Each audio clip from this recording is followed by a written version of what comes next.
শ্রাবণ মাস শনিদেবের জন্ম মাস, তাই শ্রাবণ মাসের প্রতি শনিবার শনিদেবের ধুমধাম করে পুজো হয় আমাদের গ্রাম সাউথ বিষ্ণুপুরে শনি ঠাকুরের মন্দিরে। দূর দূরান্ত থেকে ব্রতীরা আসেন পুজো দিতে। মন্দির লাগোয়া বসে এরকম অনেক ধূপ মিষ্টি ফুল ও ফলের দোকান।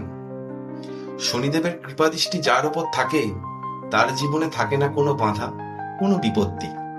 তাই শনিদেবের কৃপাদৃষ্টি পাওয়ার জন্য, তেনাকে তুষ্ট করার জন্য ভক্তদের ঢল নামে এই মন্দিরে।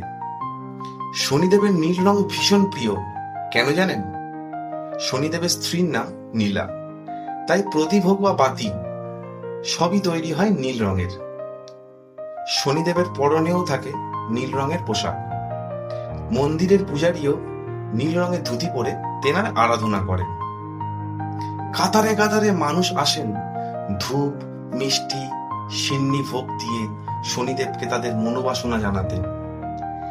এই মন্দিরটি 50 বছরেরও বেশি পুরনো।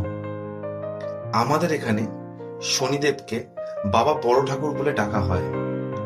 গ্রহরাজ শনিদেবকে সবাই চায় তুষ্ট রাখতে, তা না হলে দুরারোগ্য রোগ, আর্থিক অনটন, জীবনহানি, দুঃখ, দুর্দশা, দারিদ্র্য এসবের শিকার হতে হয়। 12 মেশালি চ্যানেল থেকে আমি অনিমেষ। ভিডিওটি কেমন লাগলো অবশ্যই কমেন্ট করে জানাবেন।